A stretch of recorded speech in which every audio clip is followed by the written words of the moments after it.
And 1, and a 2, and a 3. Hey, everybody. Hey. Hope we're all doing good today. Welcome to the podcast. Welcome to episode 47 of Ride Along with Run Man with your host, this guy. We're going to take ourselves a left, and I've got some ideas about where I want to go with this one. So we'll see how this works out for us. But we'll do this as we do all things. First of all, one step at a time. Second of all, together. Anywho, let's begin with the actual running. Well, give me a sec. Let me stretch out my hip flexors a little. Oh, yeah. I've been thinking about my hip flexors a lot lately. Because they've been grinding a bit, man. They've been grinding a bit on the runs. They've been grinding a bit. When I crouch and when I get low and when I squat and do all these things, you'd be shocked how loud my hips can pop when they're in weird positions. It's like getting into and out of bed. I can almost count on a huge hammer anvil crack in the night when I get up to pee and that kind of thing. But anyway, that's not all that this podcast is about. This isn't just about laying out our woes. This is about success. I'm a solution-oriented guy. I am here to do the thing so that things can kind of work out. You know, okay, thank you. I may as well start running now, huh? Thank you so much. That was very nice. Usually I'll just kind of dip behind vehicles that are kind of uncertainly poised in the driveways. But occasionally they'll scooch up for me, or scooch back for me. That was quite nice. I always appreciate that. Look, man, anytime that a driver or a stranger or just anybody in my periph, particularly if that periph is approaching the immediate field of interaction, you know, when those people just do any little thing of recognition, like we meet eyes for a second, or I catch out of the corner of my eye that they're waving me on, or I see the way that they're moving the wheel, or whatever they're doing. It is just a heck of a thing, and there's no appreciating it too much. Can I also say something right now? I've interacted with a shit ton of people already just now. On the sidewalk, in vehicles, everywhere. For whatever reason, it's early afternoon, in the middle of the week, and for some reason this is the day that everybody's out. Is this a thing? Have I remarked before on how many people are around and it being in the middle of the week? You'd think that the weekends would be seeing everybody out, but here we are. Whew. And of course you all know why I'm paying attention to that. I'm really sensitive around people. I love us, but we're a lot. People are a lot. You know, it's funny. I had one idea for this episode. You know, it happened the way that it always happens, where I was like, oh my God, I'm going to do a podcast. And then I got everything together and I threw myself out the door. But I had one thought, which was right around that time when I was like, oh, I'm going to do it. And it was, I got to do a shout out. So that's what we're going to do. It is the one thing that I have planned for this episode. I'm really excited to do it. It's not even a huge shout out. Of course, there's no small shout outs, I think. It's all just respect and love, you know? But here, let me paint you the picture. This is there's different ways of doing shout outs, right? I'm going to do my shout out now in the following way. I'm going to take it through the image of what was happening, and then I'm going to properly cite my resources. Okay, so the imagery was, I wasn't feeling so hot this morning. I got up late. Wasn't feeling terribly productive. I got things to do. I haven't done any of them yet, except for a couple early morning things. I haven't even done the Wim Hof breathing today. So I was, oh God, gotta sneeze. There we go. Whew. Hey, I warned you. If you left your headphones on, I warned you. Didn't I warn you? Yeah, I've been on Instagram 5 times today. I've been on Facebook 3 times a day. each for a period of like 5-10 minutes. That is too much. And I knew it was too much, and it was, of course, while I was listening to podcasts. Shout out to the Red Scare ladies. And I was waking up, and I was getting my coffee. I've got some food in me. I've got like a new journal practice that I'm doing, which I'm always dubious about when journal entries are advertised as being like things that you can do, exercises that you can complete in 5 to 10 minutes. Yeah, crock. It could be that I'm just that verbose, and, well, could you believe it? Maybe. Ah, yes, the train's coming in. Very nice. But, so, man, there I was. I'm just sitting there, I'm scrolling for the 1000th time. And I'm like, and the Red Scare podcast ends. This was a pretty good one. I was laughing, having a good time. And I'm like, okay, what do I do now? Well, we're going to transition over to the next material, whatever it is. So I had like a minute to go before the podcast ended. I double tabbed, and I fired up YouTube on the second tab, and I was like, oh, Aubrey Marcus is talking. I love that guy. Okay, cool. And so I transitioned over in this condition where I wasn't feeling great about myself, or my energy level, or my prospects for a productive or satisfying day. It's kind of like a bare minimum morning. That's kind of how it's been. Even the ramen wasn't that great. My breakfast was not that great. I threw too much oyster sauce in there. It was too shellfishy. There's a very, y'all know, shellfish, fishiness. Depending on who you are, there's a lot of ways to do it right. But I guarantee you, everybody here can agree with me. There's a lot of ways and a lot of proportions that can,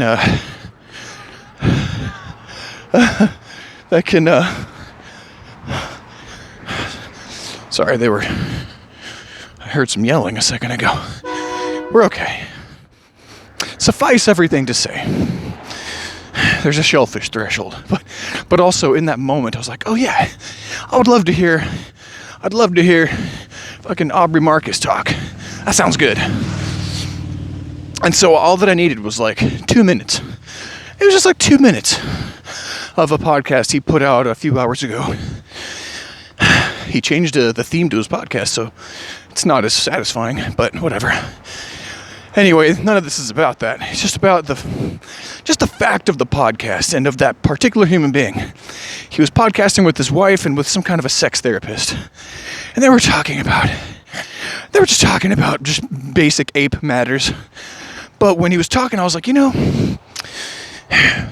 that is a comforting presence in my mind.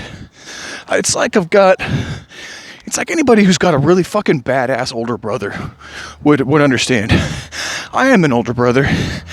I don't consider myself to be that badass. I'm certainly not as connected as I could be to my siblings.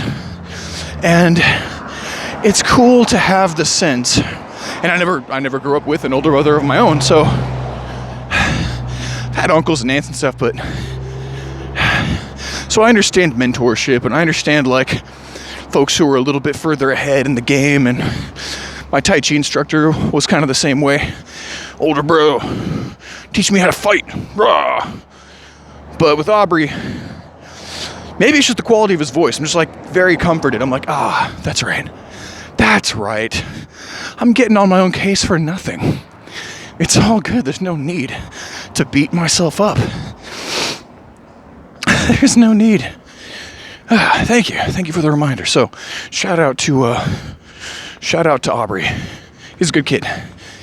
I'm quite grateful for one more voice talking good shit and not just annoying toxic shit out there in the world, free for people to just listen.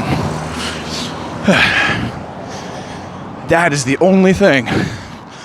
That's the only thing that I wanted to do today on this episode. Shout Aubrey Marcus out and his wonderful wife, Ilana. his wonderful wife, that is. I haven't really heard her talk that much, but she's definitely on the level too. You go, girl. Anyway, God, man, that's what it was. It was like I detected, and this is yesterday too. In fact, this is kind of all week.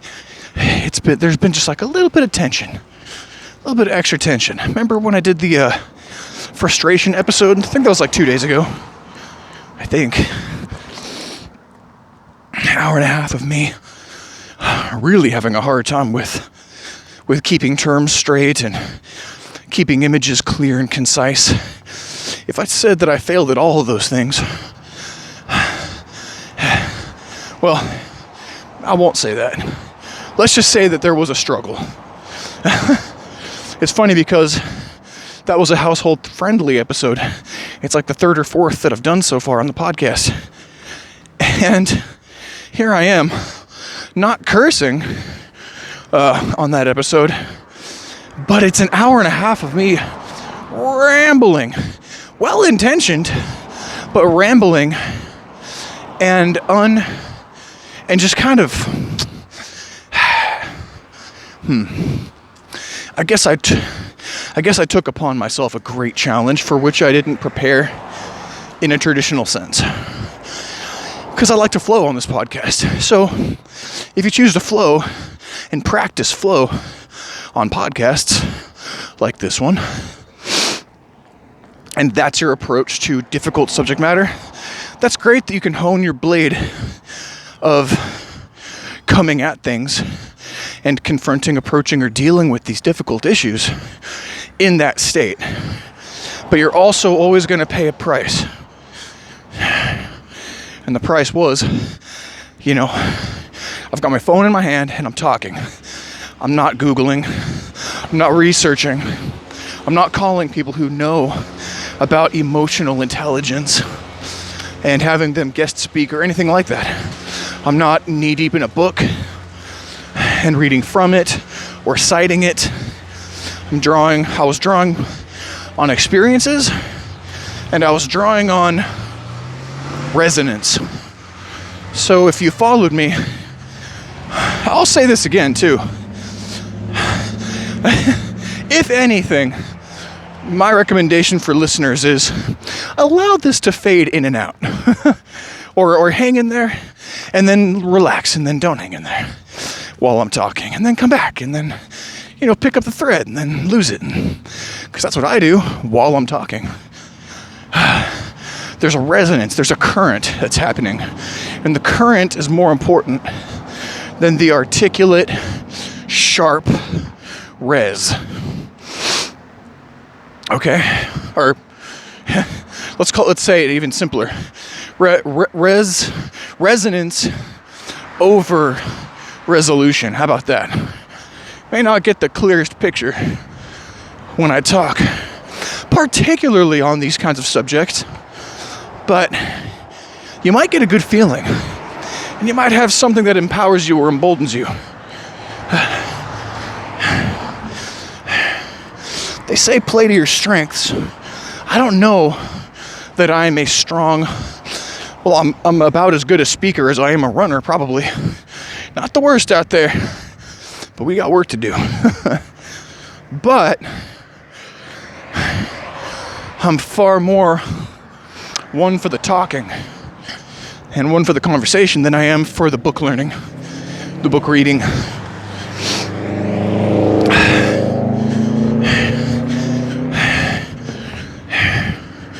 I don't know. It's a self-observation, and it might be subjective to the wiles of time. Just so happens I haven't really latched onto or clung to a whole lot of new stuff in my life as the years have come. But one thing that really got me was the internet conversation paradigm. Knowing that there's all these people out there talking with their voices to each other, which is different than Twitter, I guess. That's not fair of me to say. I'm not on Twitter. Conversations. People that have some iota of respect for each other's best nature, approaching each other in conversation and getting through some things. Easy things, light things, tough things, opaque things.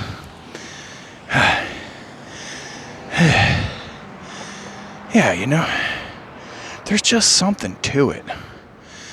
There's just something to it. And it pleases me. And I've really latched onto it. I've really had my meat hooks in there.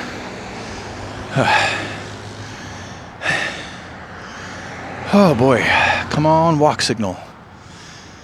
I feel kind of like an asshole just standing here and talking into a phone. There we go. All right, now, as we continue to proceed together down the road.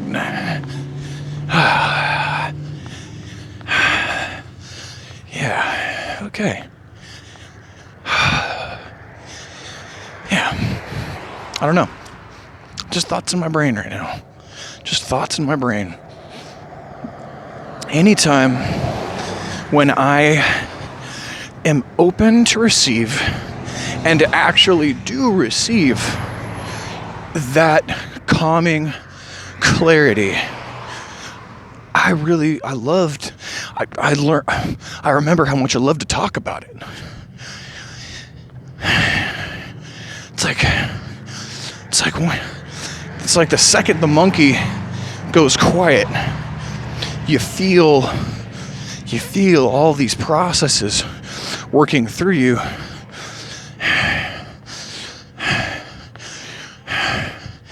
And there's less resistance.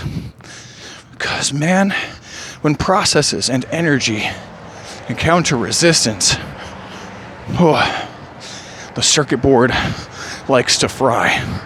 My circuit board was feeling a little fried this morning.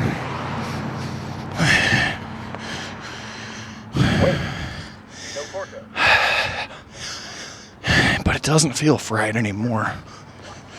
It feels just the opposite. It feels just right. How long is it gonna feel this way? I don't know. I'm hoping for as long as it can.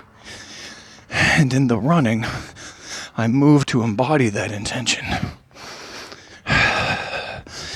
And in the talking, ditto.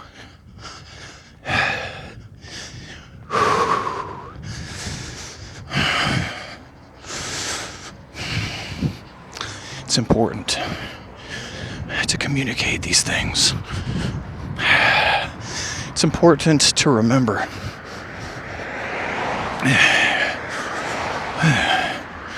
that that's available.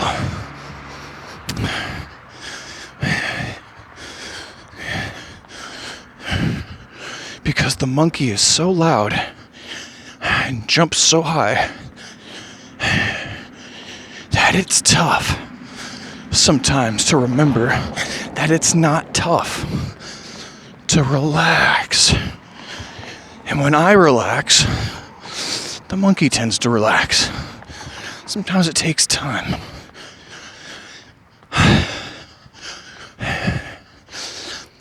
It's like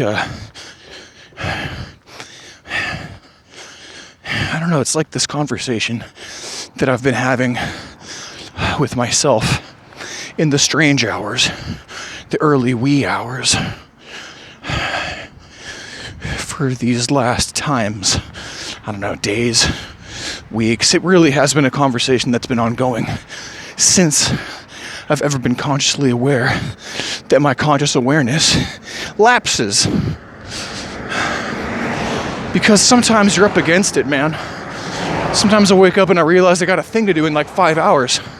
But I look at my phone, I just spent the last 2.5 hours, going over old stuff in my brain, going over discussions, wandering through memories and feeling through old feelings. Walking myself through fantasies where I'm validated and vindicated, or I provide validation and vindication to somebody else. Or I try to visualize, man, what's life like when people get along? What would that look like with me in the room with these people? Or other people and even other people. What is that world? It doesn't even matter what the diatribe is. It's the diatribe itself that likes to submerge snake-like beneath the surface of my consciousness until those hours pass and I realize that I've been essentially indulging myself in shadow play for all that time, and there's a real life to be lived. There's real dreams to have. And this thing that I'm trying to do consciously, sure, that's a great thing to do sometimes.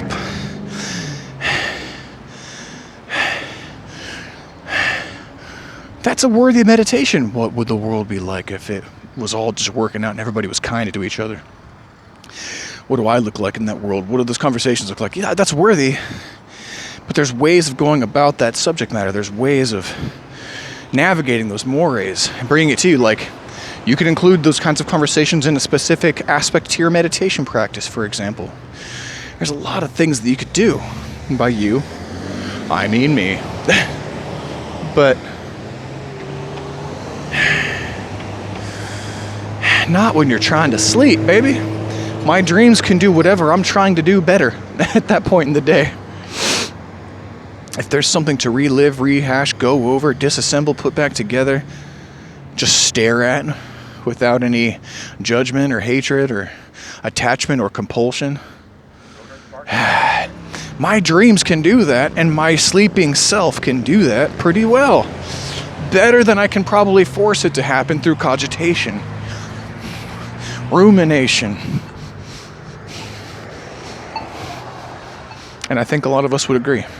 However, everything that I just said takes time to be said. So there's another layer of submergence and surfacing and lapsing on top of the echelons we've already kind of piled together. There's the one of the false recognition, where it's like, oh, I realize what I'm doing. Boy, I do that, don't I? Yep, I sure do. And then boom, it's off to the races again, where I'm thinking about my thinking. And feeling like if I can just think it right, I'll have it licked and it won't bug me anymore. That's the problem with relaxation. It is doing something, but in such a way that it is doing something, it's kind of the opposite of everything else that you can do. All the other types of actions you can take. Relaxation is like, boy, that's a subject for an episode or 10. Jerry Smith said it best. Have you ever tried to relax? It is a paradox. Thank you, Rick and Morty. Good show. Good conversation. Or at least that was a good snippet. Because relaxation, the uncoiling, the retraction of the death grip, the unburial of the meat hooks,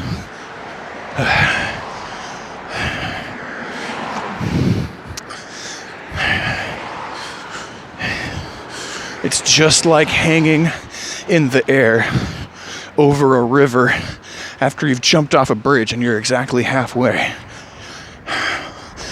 And you just don't know exactly how long you have until you hit the surface. You just don't know exactly what it's going to feel like. All that you knew was that at 1 second you were grasping the side of a bridge, and the next second you just neep, and now you're falling through the air. And by you, I mean me. I've had that experience. It's a hell of an experience.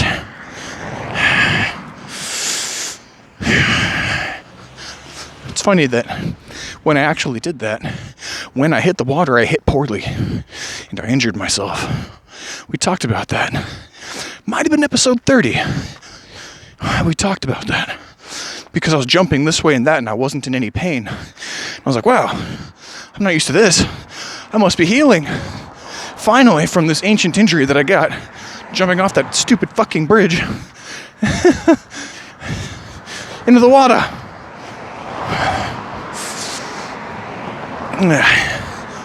Yeah. If we hold up a mirror to that moment, when my posture became, what's the word for it?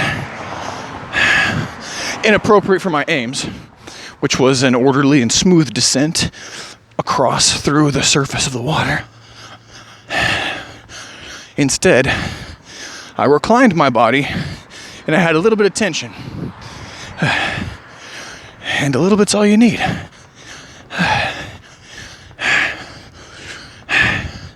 When you're already moving really, really fast. Do you guys remember Harry Potter and his whole problem with his first experience with Mad-Eye Moody? It was something like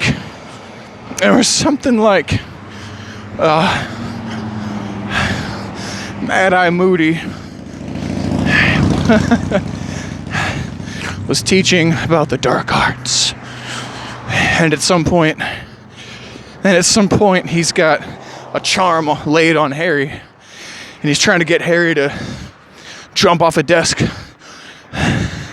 like a frog. And Harry has like this really strong double reaction that he contemplates a second after it happens, while he himself is in explosive pain. He realized later that he had tried to jump as commanded, and he also tried to stop himself from jumping. That's just like me, right before I hit the water. As if I could take it back. As if I could levitate back up onto the bridge. Well, I tried, didn't I? How old do you think the structures in my brain are that caused my arms to fall out of alignment to try to reach back up at the bridge? And my legs to do the same. That's some serious mama dada stuff. That's old. That's old. That was probably a pre-mammalian reflex. That was probably... It wouldn't even be right to say that I did it. Because what took over when that happened? Doesn't really have a human name, does it? If anything, Croc would suffice. Oh, God. Croc brain. I had poo brain, that's for sure.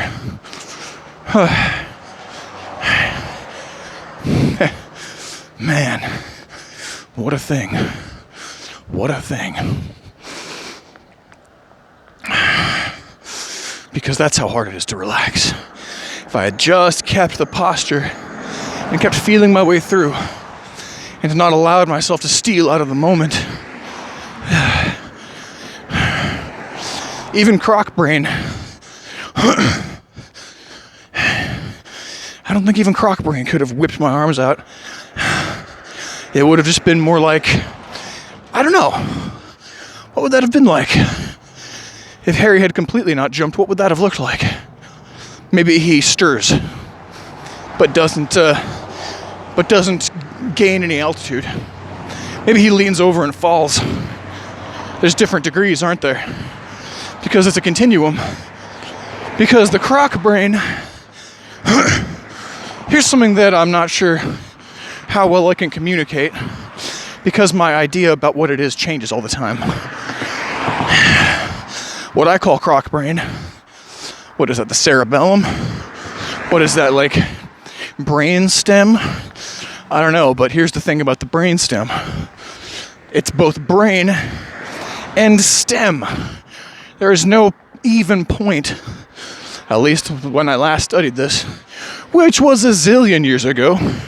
So this is probably moot information at this point, but I'll say it anyway. At the time that I studied, the teeny tiny bit of anatomy and physiology that I did, I learned that the brain stem is both brain and stem. At a certain point, you move up the ladder, you get further into the brain and further from the stem part. And what happens when you go the other way? Well, at some point we call it a spine. And a spinal cord. But it's all kind of continuous. So in a strange, certain, special kind of a way, your brain does exist throughout your entire body, wherever you have nerves. Because your brain is just a shit ton of nerves and, well, glands and stuff too, but hey, what I'm saying is people talk about having a mind-body connection. Interesting how physical that is. Interesting how wet, meat-like, and immediate that is. A notion. When you really think about it. You know, the parts of my brain that are lighting up as I talk to you are more or less in a few different spots. The part of me that would throw my hands out and jump out of the way of a speeding vehicle were it to swerve my way right now would depend on my relationship with that car, with dodging things. It would be a brain-body experience. It would be a mind and body experience. I wonder how far down the column would there be more brain or more stem that might jettison me from such a situation. Of course, people lighting up those parts of the brain that are all up there in the complex decision-making, goal-oriented faculties, those parts, those people do the same thing that I do all the time. And we fuck ourselves over.